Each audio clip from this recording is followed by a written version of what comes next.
Bismillahirrahmanirrahim. Assalamu alaikum students. How are you all? I hope you all are fine. Today we are going to start our English language lecture for class 3. So students, please you open your books and open the page number 57. बेटा page number 57 पर जो हमारा part सी है learning about language, इसका हम लोग आज question number 1 on book करने लगे हैं. So beta, first you draw 3 lines on the top of the page and mention the classwork date and day. बेटा आप लोग वो डेट एंड डे मेंशन करेंगे जिस डेट एंड डे पर आप अपना काम कर रहे हैं. उसके बाद बेटा क्लास वर्क के नीचे आप सेंटर में स्केल से एक स्ट्रेट लाइन और ड्रॉ करेंगे और उसके ऊपर आप लोग राइट करेंगे इंग्लिश लैंग्वेज. बेटा इंग्लिश लैंग्वेज हम लोगों ने इसलिए राइट करना है बिकॉज जब हम अपनी बुक ओपन करें और पेज नंबर 57 को देखें तो हमें याद रहे कि यहाँ पर हम लोगों ने इंग्लिश लैंग्वेज का काम किया है. सो बेटा आज हम लोगों का जो क्वेश्चन नंबर 1 है पार्ट सी का, वो है underline the verbs in the following sentences. आप लोगों को जो नीचे जुमले दिए गए हैं उसमें से आप लोगों ने वर्ब को अंडरलाइन करना है, यानी कि जो वर्ब वाले लफ्ज़ हैं उनके नीचे आप लोगों ने लाइन लगानी है. As you know what is the verb? Verb is an action word which shows any movement और any action in any sentence. Verb जो है वो किसी जुमले में किसी हरकत को या काम को बयान करता है, यानी कि हमें बताता है कि काम जो कि जुमले में हो रहा है वो वर्ब है. सो बेटा आई होप आप लोगों को वर्ब जो है वो क्लियरली समझ आ गया होगा. अब हम लोग अपना मूव करते हैं सेंटेंसेस की तरफ. तो हमारा जो फर्स्ट सेंटेंस है ए वाला, the girls danced and the boys ran. जो लड़कियां हैं वो नाच रही थीं और लड़के भाग रहे थे.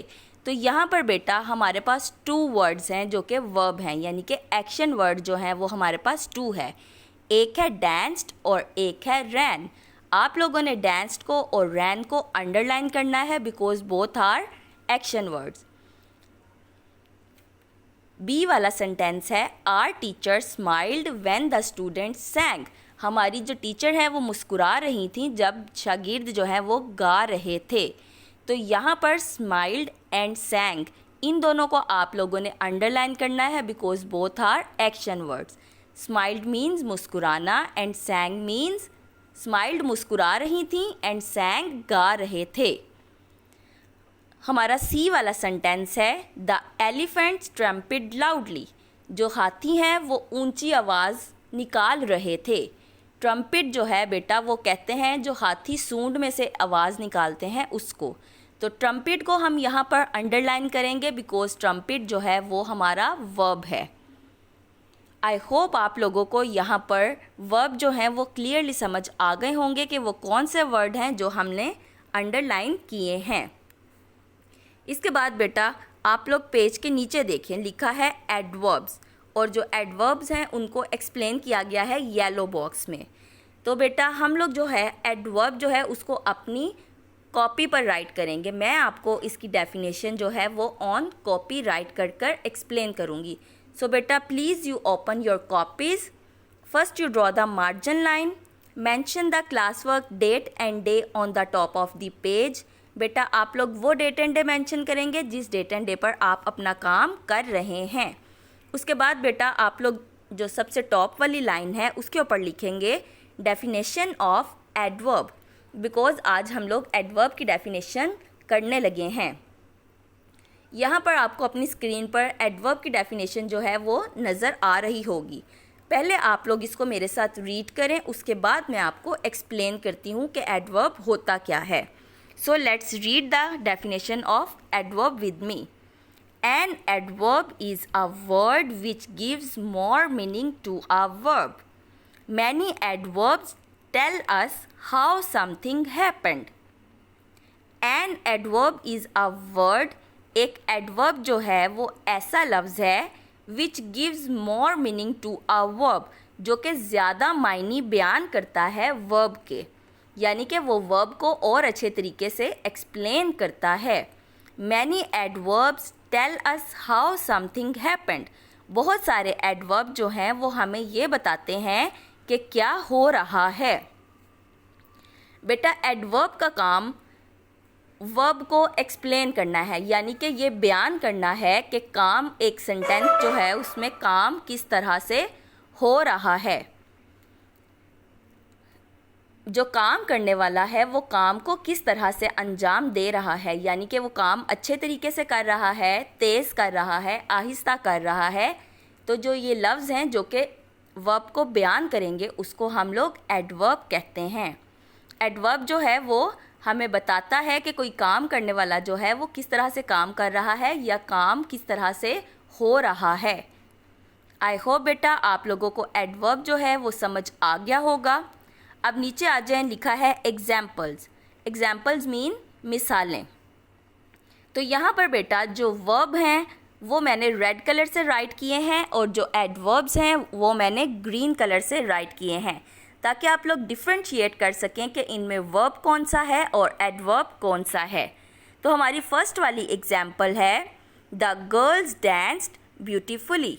जो लड़कियां हैं वो नाच रही थीं खूबसूरती से। तो बेटा डांस्ड मीन्स नाचना एंड ब्यूटीफुली खूबसूरती से। तो यहाँ पर जो ब्यूटीफुली वर्ड है वो डांस्ड को एक्सप्लेन कर रहा है कि जो नाच हो रहा है वो बहुत खूबसूरती से हो रहा है, इसीलिए ब्यूटीफुली जो है वो हमारा एडवर्ब है। हमारी सेकंड वाली एग्जाम्पल है द बॉयज़ रैन क्विकली। लड़के तेज़ भाग रहे थे। तो यहाँ पर रैन वर्ब है और क्विकली एडवर्ब है। क्विकली जो है उसका मतलब है तेज़ी से। तो यहाँ पर रैन यानी कि भागने को क्विकली एक्सप्लेन कर रहा है कि भाग मतलब जो लड़का भाग रहा है वो तेज़ी से भाग रहा है। तो इसीलिए क्विकली जो है वो हमारा एडवर्ब है जो कि एक्सप्लेन कर रहा है वर्ब को, यानी कि रैन को, कि वो तेज़ी से भाग रहा है। अब बेटा नीचे आ जाए, नीचे लिखा है the words beautifully and quickly are called adverbs. जो लफ्ज़ आपको ऊपर एग्जाम्पल में ब्यूटीफुली और क्विकली दो वर्ड आपने पढ़े हैं ना, तो वो कह रहे हैं कि ये जो ऊपर दो लफ्ज़ लिखे गए हैं ब्यूटीफुली और क्विकली, ये दोनों एडवर्ब्स हैं। They tell us about the verbs. ये हमें बताते हैं वर्ब के बारे में। वर्ब मीन्स जो एक्शन वर्ड है, जो काम है, उसके बारे में। और वो क्या है? Danced and ran. जो डांस्ड है यानी कि नाचना और रैन भागना। डांस्ड नाच रहे थे और रैन भाग रहे थे। तो ये दो लफ्ज़ हमारे वर्ब हैं। आई होप आप लोगों को वर्ब और एडवर्ब दोनों क्लियरली समझ आ गए होंगे और आप इनको समझकर अच्छे तरीके से लर्न करेंगे। सो बेटा please you should learn your class work on daily basis. आगे बढ़ते जाओ, पढ़ना है, रुकना नहीं। अल्लाह हाफिज़।